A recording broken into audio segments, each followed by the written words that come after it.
Hello friends, आज हम discuss करेंगे बहुत ही इंपॉर्टेंट क्वेश्चंस जो कि मास्टर कैडर एग्ज़ाम में आए हैं।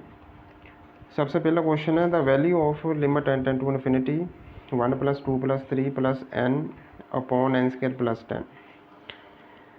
ये देखिए बहुत ही आसान क्वेश्चन है, बस इसकी टेक्निक आप समझ लीजिए। सबसे पहले तो ये जो 1 + 2 + 3 + n है, इसकी जो वैल्यू है वो हमारे पास ये होती है n + 1 / 2। ये वैल्यू यहाँ पर पुट कर देंगे, इसके वो थोड़ा सा सॉल्व कर लेंगे। इसके बाद जो हमारे पास नॉमिनेटर है इसमें से हमने मैक्सिमम n की पावर कॉमन निकालनी है। जहाँ पर हमारे पास मैक्सिमम n की पावर कितनी है n², तो यहाँ पर हमने n² कॉमन निकाल लिया। ऐसे ही डिनोमिनेटर से भी हमने मैक्सिमम n की पावर को कॉमन निकालना है, तो हमारे पास है n², तो ये n² कॉमन आ गया।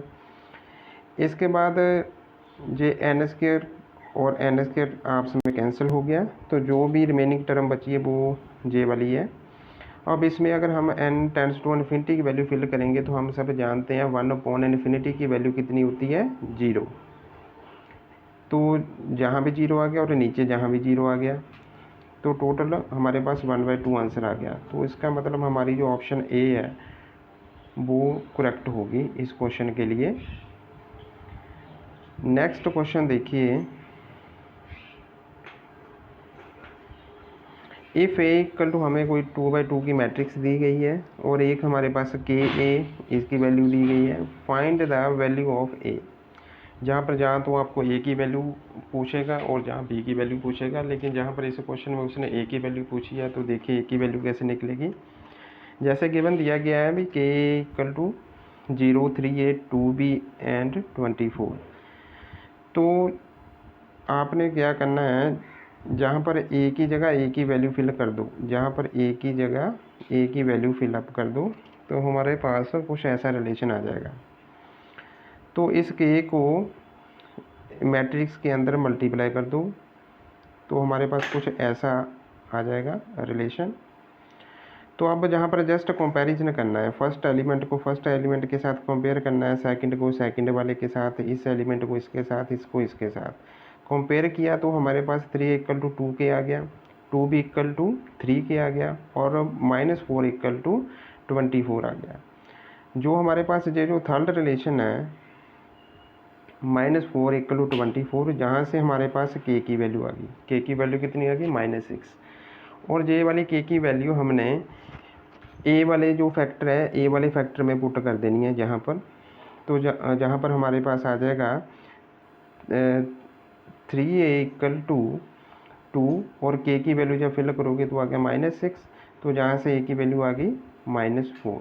तो हमारी ऑप्शन डी इसका करेक्ट आंसर होगा। अगर आपसे बी पूछा जाता है तो आपने के की वैल्यू को सेंटर वाली जो इक्वेशन है उसमें पुट कर देना है इसमें, तो जहाँ से वैल्यू वी आ जाएगी।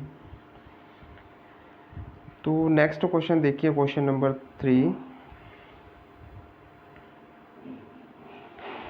If A is a square matrix of order 3, मतलब 3/3 की कोई मैट्रिक्स दी गई है और ए का डिटर्मिनेंट हमको 8 दिया हुआ है, then the value of determinant of adjoint A. Adjoint A का डिटर्मिनेंट हमने निकालना है कितना होगा। तो इसके लिए हमारे पास एक सिंपल सा फार्मूला है। ये फार्मूला ये होता है, if A is a n/n matrix, मतलब हमारे पास अगर ए कोई भी मैट्रिक्स है जिसका ऑर्डर n है, तो ये वाला फार्मूला होता है determinant of adjoint A = determinant of A की पावर n-1। n क्या है हमारे पास, order of a matrix A. तो ये फार्मूला हम अप्लाई करेंगे जहाँ पर एडजॉइंट ए का डिटर्मिनेंट = जहाँ पर डिटर्मिनेंट ए की वैल्यू फिल कर दी 8 और n की वैल्यू फिल कर दी अपने 3, तो हमारे पास आ जाएगा 8²। 8² का मतलब होता है 64। तो हमारी ऑप्शन बी करेक्ट होगी इस क्वेश्चन के लिए। अब नेक्स्ट क्वेश्चन देखिए, the characteristic root of the matrix this. इसके कौन से कैरेक्टरिस्टिक रूट होंगे, देखिए इसके लिए हमको ये याद रखना पड़ेगा जी, ये जो हमारे पास मैट्रिक्स है इसके लिए एक रिजल्ट है। अगर हमारे पास जो मैट्रिक्स है वो डायगोनल हो या अपर ट्रायंगुलर हो या लोअर ट्रायंगुलर हो, तो उनके जो कैरेक्टरिस्टिक रूट होते हैं वो डायगोनल एलिमेंट्स ही होते हैं।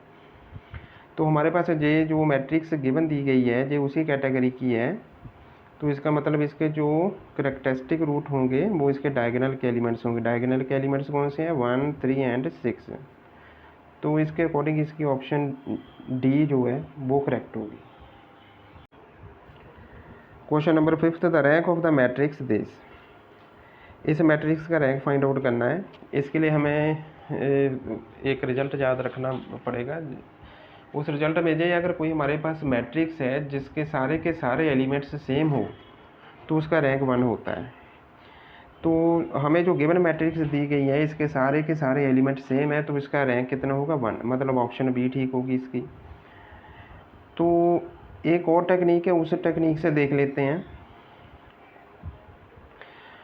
अगर इसका हमने डिटर्मिनेंट निकाला, जो 3/3 की मैट्रिक्स है तो क्लियर है अगर जो 3/3 की मैट्रिक्स है तो इसका रैंक जो होगा वो 3 या 3 से कम होगा।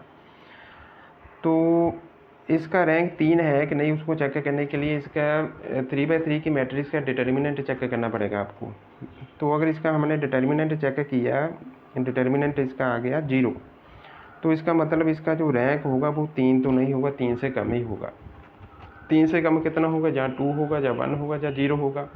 0 तो होगा नहीं क्योंकि जो गिवन मैट्रिक्स है वो नॉन जीरो मैट्रिक्स है, इसलिए ना 0 होगा ना 3 होगा। तो इसका रैंक जहाँ तो 1 होगा, जहाँ होगा 2। अब 2 को चेक करने के लिए इस मैट्रिक्स के हमको 2 माइनर से चेक करने पड़ेंगे। इसके 2 माइनर से कौन से हैं? मतलब इसमें जो 2/2 की मैट्रिक्स से निकलती है ना उनका जो डिटर्मिनेंट है, ये 4 निकल रही है, सभी की सभी सेम है। तो ये हमारे पास 2 माइनर्स है। तो 2 माइनर्स का अगर हमने डिटर्मिनेंट देखा तो वो आ गया 0।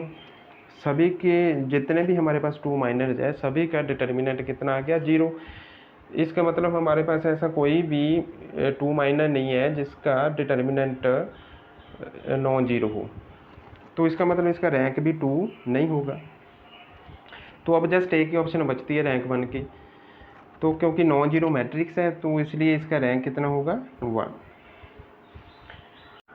इससे रिलेटेड एक और क्वेश्चन देखिए। अगर हमारे पास कोई मैट्रिक्स आ जाए इस टाइप की, 3/3 की मैट्रिक्स है, अगर इसकी कुछ ऐसी टाइप आ जाए तो इसका ये 3/3 की मैट्रिक्स है तो रैंक ऑफ गिवन मैट्रिक्स कितना होगा? 3 या 3 से कम। तो 3 रैंक चेक करने के लिए हमको क्या करना पड़ेगा? इसका डिटर्मिनेंट चेक करना पड़ेगा। अगर इसका डिटर्मिनेंट निकाला जाए तो हमारे पास आता है 0। अगर जहाँ पर डिटर्मिनेंट आ गया 0 इसका तो साफ मतलब है भी इसका रैंक 3 तो नहीं होगा। तो इसका रैंक कितना होगा? जहाँ 2, जहाँ 1, जहाँ 0। 0 तो होगा नहीं क्योंकि मैट्रिक्स वो जो गिवन है वो है नॉन जीरो।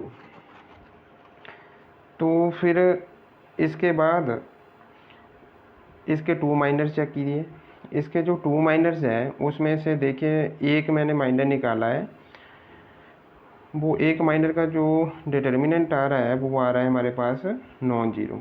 अगर एक भी माइनर्स का डिटर्मिनेंट नॉन जीरो आ जाए तो इसका मतलब इसका रैंक कितना होगा? 2। अगर सारे के सारे माइनर्स उनका डिटर्मिनेंट 0 आ जाए इसका मतलब उसका रैंक 2 भी नहीं होगा, 2 से भी कम होगा।